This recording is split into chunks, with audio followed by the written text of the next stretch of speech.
Siya si Iris. Hikab pa lang, pamatay insekto na, lumilipat talaga palayo ang lamok. Binuksan niya ang bintana at doon nag-inat-inat. Natigilan siya at nanlaki ang mga mata nang makitang padaan ang ultimate crush niyang si Nico na sa paningin niya ay kamukha ni Lee Min-ho. Kapag nakikita niya ito, ay tumitigil ang mundo niya. Kapag nakita siya ng Tatay Ignacio niya na nakatulala, ay alam na nito ang dahilan. Mapapailing na lang at bubuhatin siya paalis sa bintana. Dahil hanggang paghanga lang naman siya, kaya naisipan na lang ni Iris na mangolekta ng mga poster ni Lee Min-ho. Idinidikit sa dingding at iniisip na iyon si Nico. Kontento na siya ron. Tanggap niyang wala siyang pag-asa sa binata. Tayo kapag tinititigan ang sarili sa salamin sa gabi ay makikita natin ang nakakatakot nating anyo. Pero si Iris, isang sulyap lang niya sa salamin. Kahit hindi titigan, ay nakikita agad niya ang tila isinumpang mukha. Napapabuntong hininga na lang siya. Isang hapon, galing sa pag-iikip si Iris. Bitbit pa niya ang 2 timba sa magkabilang kamay nang harangin siya ng grupo ng mga kabataan. Mga kaklase rin niya sila sa high school at pare-pareho silang nagtapos nung nakaraang taon. Sila rin ang grupo na madalas mambuli sa kanya sa school at nagkataon pa ng mga kapitbahay din niya. Si Ladya, ang leader ng grupo. Itinulak niya si Iris na pinagtawanan ng mga kasama. Napaupo ang dalaga sa lupa at napayuko, banat ng isa. Naliligo rin daw pala ang mga aswang. Akala niya ay pahid-pahid lang ng langis sa katawan at nagtawanan ulit sila. Binuhat ni Onyok ang timba ng tubig at ibinuho sa nabiglang dalaga. Ani Ladya na hindi mapigilan ang tawa, umalis na raw sila bago pa magpalit ng anyo ang aswang. Saka siya tinalikuran ng mga ito habang nagtatawanan. Aswang ang naging bansak sa kanya dahil sa itsura niyang mukha raw aswang. Paano'y buhagag ang kulot niyang buhok, maitim ang ilalim ng mga mata. Patulis ang ngipin niya, humpak ang pisngi, at ang ilong naman niya ay mukhang kamatis na ikinabit lang sa mukha niya. Napaiyak na lang si Iris. Hindi pala iyak kundi hagulhol dahil maglalakad na naman siya ng 1.5 kilometro para lang makaigib ulit sa nag-iisang igiban sa kanilang baryo. Nang hinayang siya sa nasayang na tubig na ibinuho sa kanya.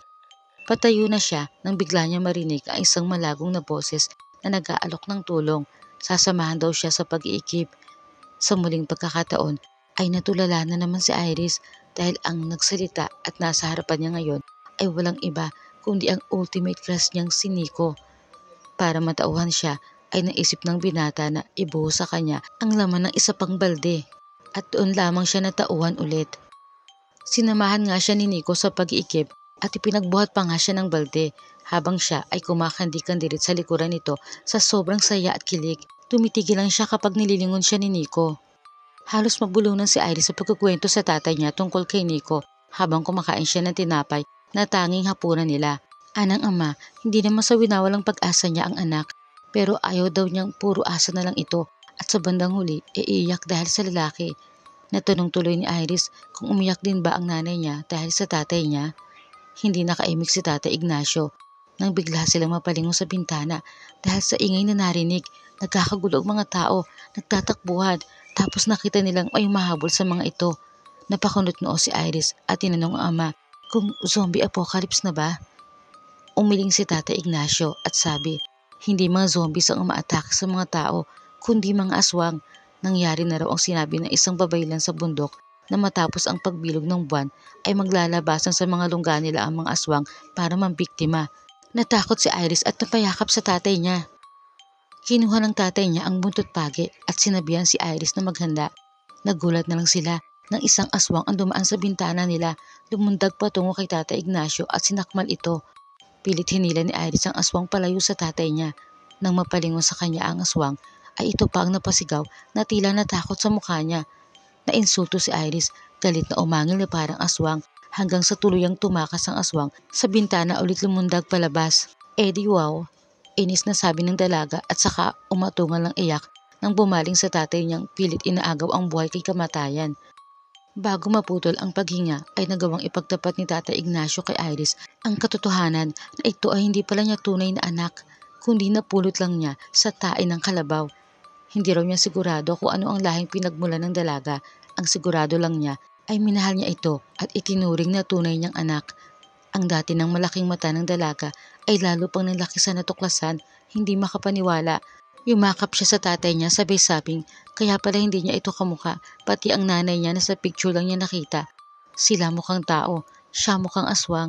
Pero hindi na narinig ng tatay niya ang mga reklamo niya dahil pumikit na ito, kaya lalo pa siyang napahagulhol. Matapos ang pag-atake ng mga aswang sa baryo at kamatayan ng ama, ay lalong naging malungkot ang buhay ni Iris. Isang gabi ay dumating si Nico sa kubo ni Iris. Nakita ito ng dalaga sa pintuan ng kwadrado niyang silid. Tila nananaginip na binanggit niya ang pangalan ni Lee Min-ho. Naiiling namang napatingin si Nico sa mga posters na nakakabit sa dingding. Nilapitan niya ang dalaga at inamoy-amoy. Tila nananaginip pa ring akala ni Iris ay hahalikan siya ng binata nang ilapit nito ang mukha sa mukha niya. Ngunit bigla siyang nahimasmasan at napabalikwas ng bangon na bigla na mapagtantong hindi siya nananaginip. Nasa harapan talaga niya ang binata. Nagtitili siya sabay sabing huwag siyang saktan. Handa niyang ibigay ang lahat kahit wala pa siyang karanasan. Napakamot naman ang ulo si Nico at sinabing nandoon siya para tiyakin ang isang bagay dahil ang kalahi nilang aswang ay naamoy daw ang dugong aswang na nananalaytay kay Iris at napatunayan niyang totoo nga ang sinabi ng kalahi nila. Nanlaki na naman ang mga mata ng dalaga sa pagkabigla. Aniya, kung ganun, hindi pala natakot sa mukha niya ang aswang na yon kundi naamoy ang dugo niya. Pero hindi raw siya naniniwalang aswang ang lahing pinagmulan niya. Oo, sabi ng iba mukha siyang aswang. Pero mukha lang, hindi siya totoong aswang. Hindi rin siya makapaniwala na si Nico ay isa ring aswang. Walang nagawa si Iris nang buhatin siya ni Nico at bitbitin palabas ng kubo. Tutal daw ay mag-isa na siya, kaya isasama na siya sa baluarte nila. Nagpupumiglas naman ang dalaga. Ayaw daw niya sa lungga ng mga aswang. Ibinaba siya ng binata. Pero nang makita niya ang mga nambubuli sa kanya at mga marites sa baryo na matagal na siyang inaakusahang aswang, ay biglang nagbago ang isip niya. Nagpapabuhat ulit siya kay Nico. Dalhin na raw siya nito kung saan ito gusto. Natatawa namang sinabi ng binata na maglakad siya dahil meron naman siyang mga paa. Ani Nico, ngayong alam na ni Iris na isa siyang aswang, bakit niya lapitan at kantihan ang mga taong matagal nang nananakit sa damdamin niya?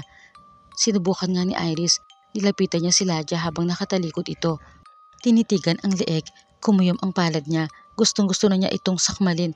Pero bigla ay naalala niya ang turo ng Tatay Ignacio niya na huwag siyang gaganti sa kaaway dahil may Diyos na magpaparusa sa kanila. Nagulat pa si Iris nang itulak siya ni Nico kay Lydia. Galit namang lumingon si Lydia at lalo pang nagalit nang makita si Iris. Sunod-sunod ang hingi ng sorry ni Iris. Kunot noon namang sinabi ni Lydia na sa dami ng inatake ng mga aswang sa baryo ay bakit hindi pa siya napasama. Kung sa bagay daw, kahit aswang ay matatakot sa pagmumukha niya. Papatulan na sana ni Iris ang mapang-asar na dalaga pero biglang hinawakan ni Nico ang kamay niya at hinila na siya palayo roon. Sapat na raw na nakita niya ang kabutihang loob nito kanina. Huwag nang tungisan ang sarili dahil lang sa isang bully. Sa baluarte ng mga aswang ay winelcome nila si Iris. Maganda ang tingin nila sa kanya dahil sila ay nagiging maganda lang kapag nasa anyong tao sila. Maging si Nico, nang ipakita niya ang tunay niyang anyo kay Iris bilang aswang ay napaatras ang dalaga sa takot. Pero humingi naman agad siya ng sorry kay Nico at nadulas na sinabing si Lee Min-ho pa rin ito sa paningin niya. Napangiti ang binata nang maalala ang mga poster na nakadikit sa dingding ng silid ng dalaga. Hinaplos niya ito sa pisngi at sinabing kung si Lee Min-ho ang tingin nito sa kanya, ang tingin naman niya rito ay isang diwata. Yung nagtitinda ng pares? Tanong ni Iris. Umiling si Nico. Hindi raw niya yung kilala. Ang diwatang nagniningning sa kagandahan doon sa kakahuyan ang tinutukoy niya. Dahil tulad nito, nagniningning din ang busilak niyang puso. Naputol ang pagbubulahan ng dalawa nang sabay-sabay na ang mga aswang sa paligid nila. Sa baluarte ng mga aswang ay nagkaroon ng panibagong buhay si Iris kasama ang pag-ibig niyang si Nico. Ang tunay pala niya mga magulang ay matagal nang yumao sa kamay ng mga nagruronda. At doon nga siya iniwan sa tabi ng kalabaw na may J-box pala kung saan siya napulot ng Tatay Ignacio niya. Natuto naman siyang makihalubilo sa mga kalahing aswang kahit isa sa mga ito ang pumatay sa Tatay Ignacio niya. Inisip na lang niya na paraan yun ng Diyos para makabalik siya sa tunay niyang pinagmulan. Pero hindi nila siya mapilit kumain ng karne ng tao, kaya ginagawa ng paraan ni Nico na madalhan siya palagi ng pagkain ng tao.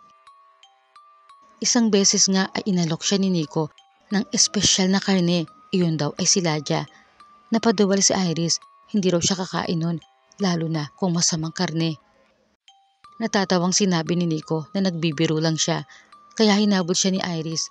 Nang nadapa siya ay nilapitan siya ni Nico, akala niya ay itatayo siya nito. Sa halip ay nahiga ito sa tabi niya at tumingala sa langit, saka sinabing hindi madali at hindi rin masaya ang maging aswang, pero dahil sa pag-ibig ay magiging masaya sila sa piling ng isa't isa. Ngumiti ng matamis ang dalaga at umusod pa sa tabi ng binata. Nang bigla silang makarinig ng nakakatakot na alulong ng aso. Takot na napasiksik si Iris sa braso ni Nico. Natatawa namang pinaalala ng binata na hindi niya kailangang matakot dahil isa nga siyang aswang. Ani Iris, oo nga pala, hindi na nga lang pala siya mukhang aswang, kundi totoo na siyang aswang. Payapa na siyang humiga sa balikat ni Nico at sabay nilang pinagmasdan ang nagliliwanag na kagandahan ng buwan na ang tanging musika ay ang pintig na kanilang mga puso at alulong ng mga asong lingid sa kanila ay nagbabadya ng panganib.